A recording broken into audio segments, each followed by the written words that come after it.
सब क्यों रुक रहो? अरे कोटावा पहिना कहत रहे कि तो पूरा लौटा देंगी मुझे आज। लौटा देंगे? हाँ। अरे हीरो ना कहई माए बबुआ, अरे कोटावा पहिना ला से हीरो ना कहई माए बबुआ। तहर दुल्हा कहई है ये बबुनी, तहर दुल्हा कहई है ये, तहर दुल्हा कहई है ये बबुनी।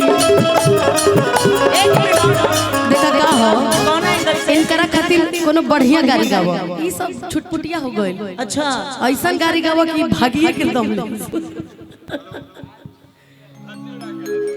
जी तो उड़ोइबे कनी हम पहले ही माने कि ये हो सार के बहिन इनके नेक मिली हो, कि ये हो हमर भैया के साली जी के नेक मिली हो।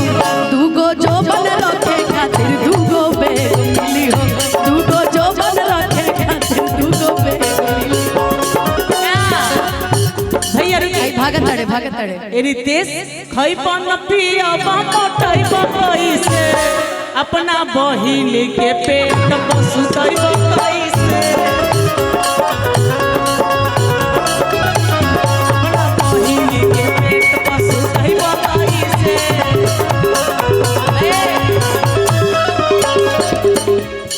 भैया रुकिए का ये रीते से भड़ुआ भागता र बैठा बैठा।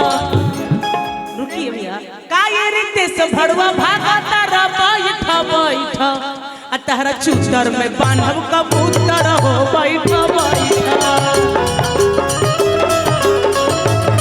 तहरा चूतर में बांधब कबूतर हो बैठा बैठा। का ये रीते से भड़ुआ भागता र बैठा बैठा।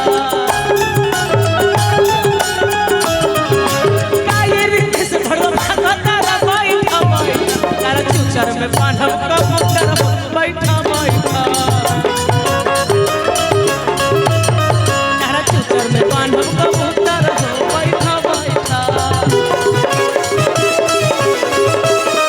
हेलो सुननी हम मुकेश के सरवा पैसा पैसा लोग बढ़े।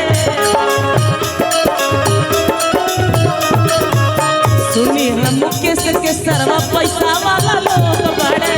जानतारू हमरा से कान में का कहले हैं? ए भैया रुका, कहत तारे कि बताइए एगो गाना मेरी तरफ से गा दीजिए। तो हम तो मुकेश भैया की तरफ से कह रहे एगो गाना मेरी तरफ से।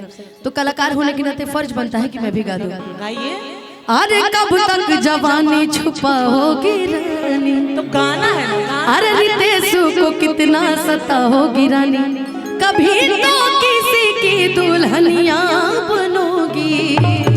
और इन्होंने कहा कि मुझसे शादी करोगी, इसकी भाभी बनोगी।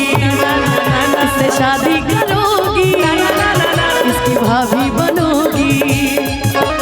कब तक जवानी छुपा होगी रानी, कबारों को कितना सता होगी रानी, कभी तो किसी की दुल्हनिया बनोगी। इससे शादी करोगी, इनकी भाभी बनोगी। इनसे शादी करोगी, इनकी भाभी बनोगी। ए भैया देखा का हो कलाकार बहुत ज्यादा हमन एक दूगो तू गारी गालो। इसके बाद मैं दुर्गा बॉस को और शेरा लोहार जी को साथ में बुलाऊंगी एक दो गीत के लिए। उसके बाद मैं चाहूंगी मास्टर विकास जी मंच पे उपस्थित होंगे। मुकेश भैया को भी मैं चाहूंगी कि वो भी मंच पे आ जाए। ठीक है अब तू जा सकेला तो ना तरह के गरिया ही दिले बनी ना कि तू 3 दिन ले याद रखबो। बारात में स्वागत बढ़िया करी हो ना तो फिर गारी तू सुनबो। स्वागत बढ़िया से करी हो।